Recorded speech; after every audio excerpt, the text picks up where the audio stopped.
Hello there and welcome. I'm Bob Proctor, and I want to share something with you that has changed my life more than probably any other one thing. But I want you to really think as you watch this video, okay? It's not very long, but it is very powerful. And there's something in here that is not taught in school. The first thing I'm going to talk about that's not taught in school is thinking. I have a paper here that says thinking is a skill which can be learned just as we learn skills such as typing and playing the piano. Very few public schools offer courses expressly to teaching thinking. Rather, we are expected to learn and teach thinking as a byproduct of learning mathematics, reading, science, history, trade, and so forth. And we do learn a lot about thinking in this way. The trouble is we learn our thinking skills in bits and pieces, and we never put it together as an overall picture. If asked to describe what all is required in order to think effectively, most people would be at a loss to give a complete account. Thus, we are unable to assess our own thinking skills or systematically teach the skill of thinking to others. Now, I want you to think about your life, and I want you to think about your income. I want you to think about money. Money's subject that is a subject that not a lot of people want to talk about. And when you do talk about it, a lot of people get defensive. They say, well, money's not everything. Well, that's sort of a ridiculous statement. Of course it's not everything. But money's important. It's very important in the area that it's used. It's as important as the food you eat, as the medical care that you subscribe to, as the car you drive, the home you live in, the vacations you take. See, money is something that has nothing to replace it in the area that it's been used. Now, money is merely an idea. We put stacks of stuff together. If we just look here, we put stacks of stuff together that we call money. Now, I am going to run some pictures up here on the screen to help communicate my idea. I'm going to communicate graphically as well as verbally. And money is an interesting subject. You get stacks of it there. How would you love to have stacks of money? I think everybody would. Some people do, but very, very few. So let's talk about money. Now think about it. I frequently ask a person if they come to work with me, what's the most you've ever earned in a year? I really don't care what the answer is, but I want to know what the answer is. Because when they tell me the answer, what they're doing is telling me where their mind is programmed with respect to money. See, our mind is programmed. You're working with a program, I'm working with a program. Now, most people are working with a program that someone else built. They are the production of somebody else's habitual way of thinking. I'm going to suggest that you can rewrite the program. You can rewrite the program. Now, before we get into the money too deep, back in 1970, Alvin Toffler wrote a book, Future Shock. And what he was doing was predicting what's going to happen in the future. And he looked ahead about 50 years. And he said, the future is going to be a shock for most people. And he said, it's something that we should really think about. Now, in the book, he made predictions that everyone thought were absolutely crazy, but they weren't crazy. You see, these were predictions of what he said was going to happen over the next 50 years. Now, I was working with Earl Nightingale and Lloyd Conant in 1970 when this book came out, so the book was very popular in our company. And most of us thought, this guy's smoking something. This couldn't possibly happen. But stop and think of what's happening with your cell phone. I can type a message here, and I can send it anywhere in the world. And you'll see it simultaneously with me sending it. If you would have suggested that in 1970, people would have thought you were losing it. Well, he recently came out with something. He said, the illiterate of the 21st century are not going to be the people who cannot read and write.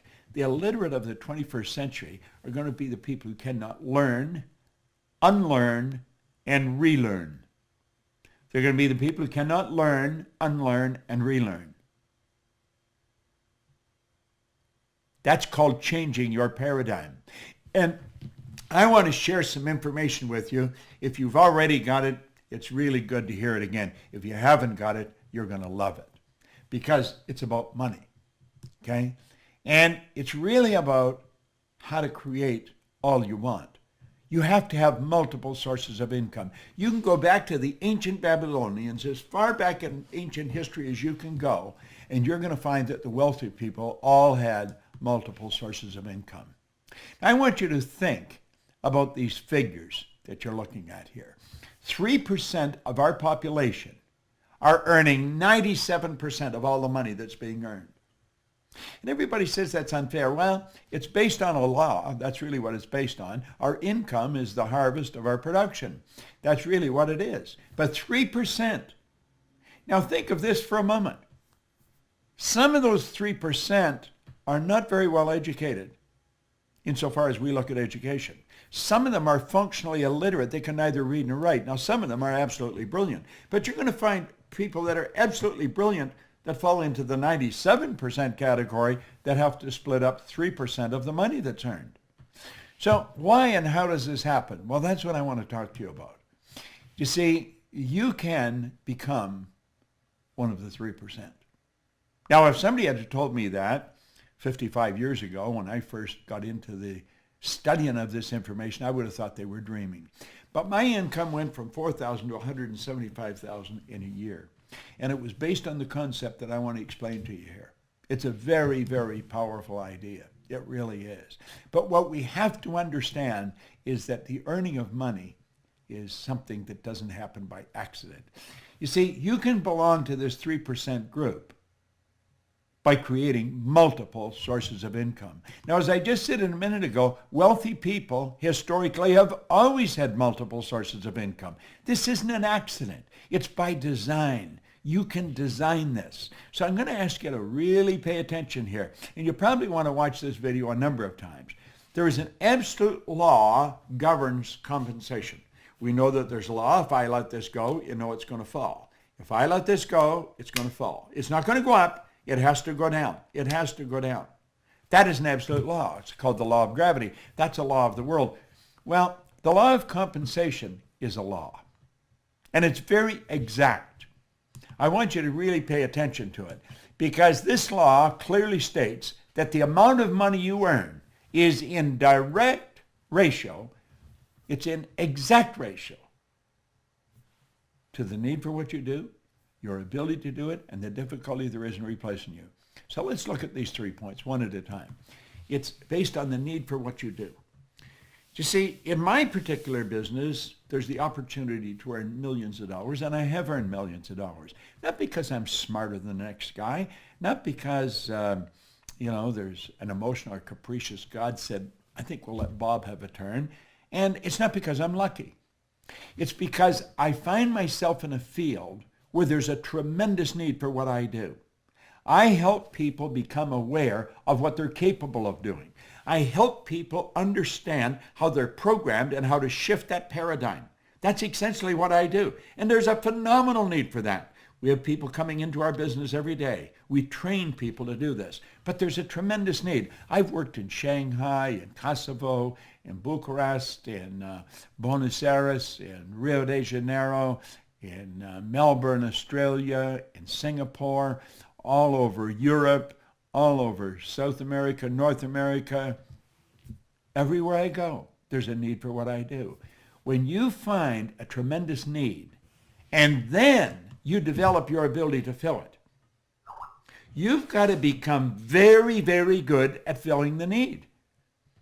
Well, I fell in love with this business many years ago.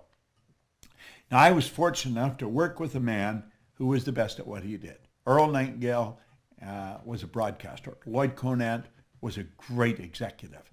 And I wanted Earl Nightingale to mentor me. What I didn't understand, when I came to work with them, I also got the benefit of Lloyd Conant. Two absolutely brilliant people.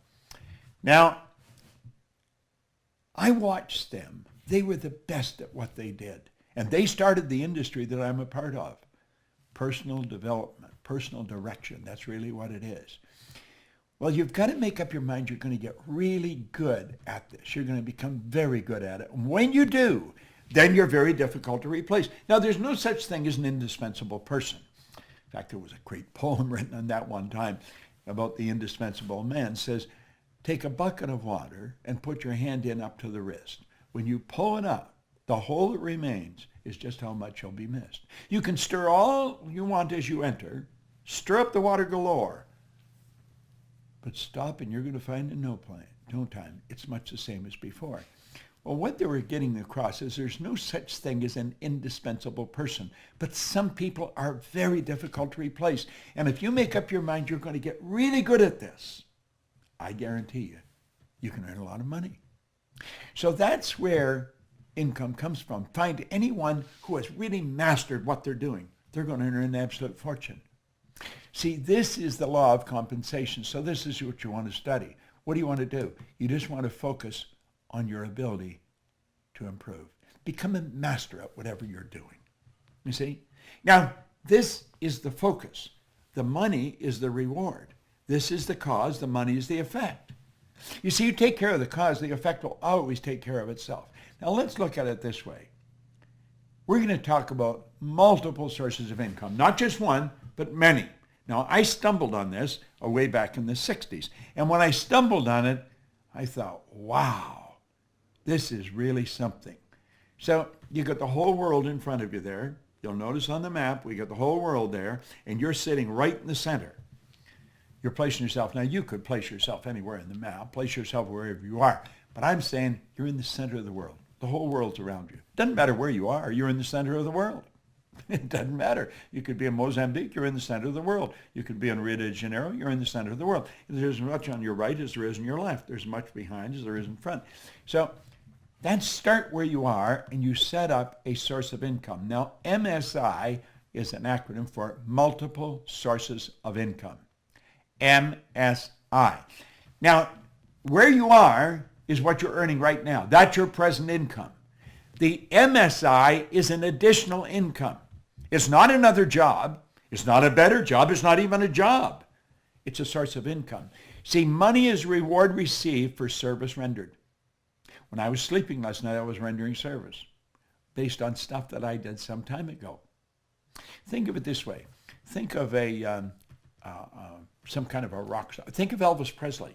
His estate is still earning money from records of his that are being played on the radio. That's right. He made recordings, and those recordings are being played on the radio, and every time they're played, money goes into his estate. That's called a passive income. That's called a source of income. Well, you can start sources of income. You can start them all over the world. You may say, well, how? Well, you don't have to know how. You just have to make a decision that you're going to do it.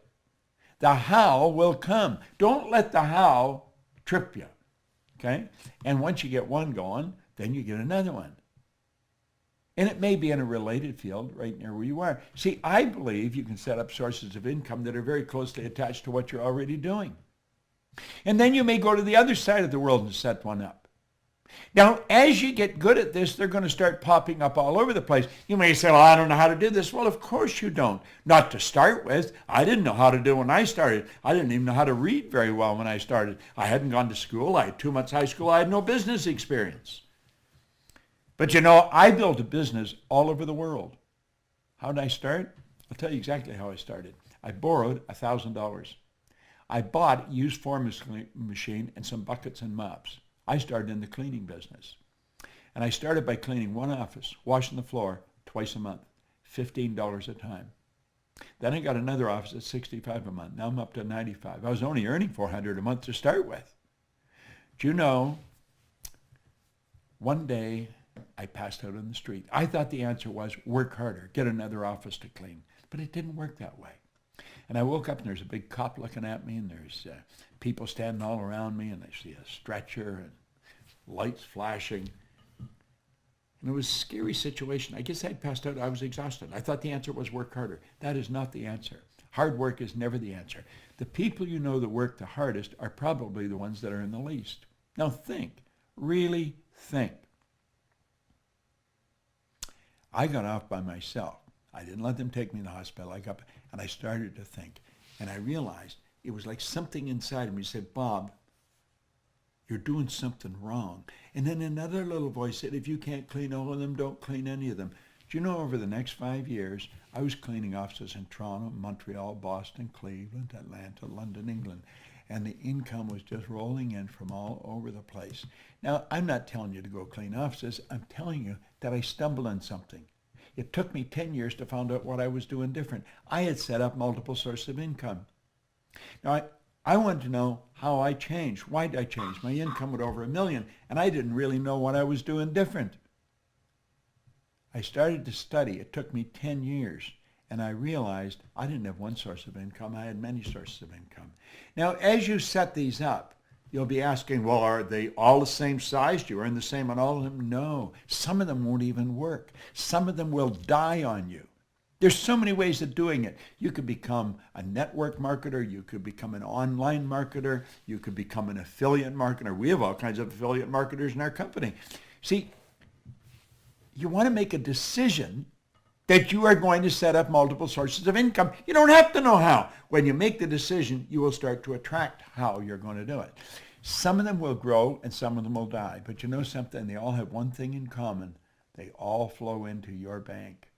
Some will be big and some will be small. It's absolutely phenomenal how this works. It all flows into your bank. Great idea. Just an absolutely beautiful idea. That's right. That's where it happens. Now that's an affirmation I've been using for a long, long time. I am so happy and grateful now that money comes to me in increasing quantities through multiple sources on a continuous basis. Where did I get? I don't know where I got that. I probably got it from maybe Joseph Murphy's books or somebody of that. There's a great book, The Power of the Subconscious. You want to read it. I've got a great book. You can go to my website and get it. You Were Born Rich, and it's what I learned from 61 to 1984 when I wrote the book. But at any rate, you keep repeating a positive statement. I am so happy and grateful now that money comes to me in increasing quantities through multiple sources on a continuous basis. You see, when you stop and think about this, there are only 3 income earning strategies, just 3. I don't know which one you're using. You may be using them all. But there are 3. I call it 1, M1, M2, and M3. Now, we started out by saying only 3% of the people earn 97% of all the money. So the odds of your kids growing up to learn how to earn money is pretty slim. If you don't teach them, they probably won't get it because they're not going to get it in school. School does not teach us how to earn money. There's no place, they say, well, that's absurd. You go to work to earn money. No, you don't. That's not a good idea. You think you provide service to earn money. You can earn more money when you're sleeping than you can spend when you're awake once you get good at this. You see, I'm not only good at it, I'm good at teaching it. And so I figured if I put this together and put it out there on YouTube, you all start studying, you'll start thinking, wow. Now, if you're going to teach your children anything, you want to teach them this one because M3 is the only one that really works well, okay? Now, M1 is a good strategy. It's not a good strategy, but it's used by 96% of the population. Now, think about that for a moment. 96 out of every 100 people use this strategy, and it doesn't work. It's got a problem. It's called saturation. This is where people trade their time for money. Now, we all get the same amount of time. We get all there is. So it's what we do with our time that's really going to make the difference. Now, think about this. I mean, really think about this. 96% of the people are trading their time for money. It's a 9-to-5 syndrome. And you see, part of the old conditioning is save some money for your old age. Save for a rainy day. You save for a rainy day, I'll guarantee you're going to get a rainy day. But what do? We take a little bit of what we earn and we squirrel it away for what? For our old age or something. We do that at the expense of a life. We never drive the car we want. We don't live in the house we want. We don't take the vacations we want. Go into a clothes store. Walk into any clothes store. And I'll guarantee you the first thing you're looking at is the price tag. They're not looking for what they want. You know, the last thing you should ask for is, what's this cost? Because you've made a decision you're going to get it, so you have to know how much to pay for it. And don't try and knock them down. Pay what they ask. But do the same thing. Charge what you want, okay? Now, you see, trading time for money, there's a saturation. You run out of time. It's not a good strategy. Now, M2 is an excellent strategy, but it's only used by 3% of the population. You see, 3% of the population are following this strategy. It's where you invest money to earn money. Now, when you invest money to earn money, if you're good at it, you can earn some money. Some people are not good at it. They're working in the M1 strategy, and so they save a little bit and they get risky and they grow and they invest it. Bad investment, like that, they lose it all. Now they say, well, this isn't any good. I'm not going to do this anymore. Well, if you're really good at it, you can earn money there. But the M3 strategy is the one that you really want to focus on. It's used by 1% of the population. Now it spills over to about 3%, but 1% of the population earns 96%, 97% of all the money. What do they do that's different? They set up multiple sources of income. They multiply their time by setting up multiple sources of income. Now, if you really want to win in a big way, that's how you're going to do it. It's so basic and so simple. Well, you can learn more about it, but you want to study it. You want to study it. Money. Multiple sources of income. Boom, like that. MSIs. That's what the Proctor Gallagher Institute really focuses on, helping people understand how to set up MSIs. We teach people to train people to set up MSIs. You see, there's no end to what you can do. There's absolutely no end to what you can do. But you've got to decide what you're going to do. You want to take one of these things in your hand and sit down and write out how you want to live. And it doesn't matter what it costs. You write it down, and then you only think of how to do it. And you set up multiple sources. Now, let's suppose you have never touched a computer in your life, and you're going to learn how to use the computer, how to work with it. It's going to take you a while. And the strange thing about computers, when you learn something, it leads you into learning something else, and then you learn something else. It's sort of like an evolution that takes place in your mind as you start working. At least that's the way I found it, and most of the people I know. But when you first start, when I first started, I didn't even know how to turn it on. A guy named Rob taught me, and I'm sure that when he started to teach me, he thought, this guy's never going to learn how to use this thing. But he did learn how to use it, all right? Why? Because I made up my mind I was going to learn how to use it. Well, when you make up your mind that you're going to earn yourself a specific amount of money every year, and you might set that magic million. Anybody can learn how to earn $1 million. I believe I could teach anybody how to do that. There's a lot of people that can teach you how to do that. But you've got to decide you're going to do it. And if you don't decide you're going to do it, the odds of it happening are pretty slim. Now, is it going to happen overnight? No, nothing happens overnight like that. But over a period of time, let's say over 6 months, you're going to learn how to master this thing. You're going to learn how to set up MSIs. And after you learn how to do it, then you're going to start to learn how to multiply it. I read a story one time by U.S. Anderson. It came in a book. He told a story about he and a friend of his were in a nightclub, and there was guys spinning plates on the end of bamboo poles. You've probably seen it happen on television. And this guy had 18 plates spinning on the end of bamboo poles. And when the bamboo pole was bending over and just about, and you think the plate's going to say, get that pole. You think he goes over and he gets it going again. When they left the club, he says to his friend, wasn't it amazing how well he spun those 18 plates?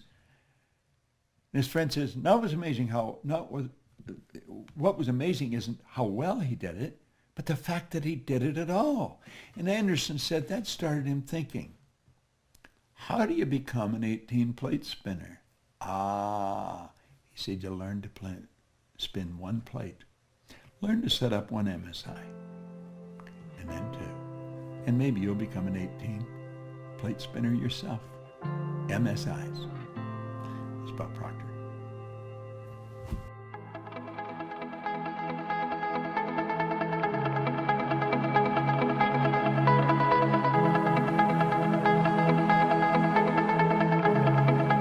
Check us out at ProctorGallagherInstitute.com for tips, tools, and resources.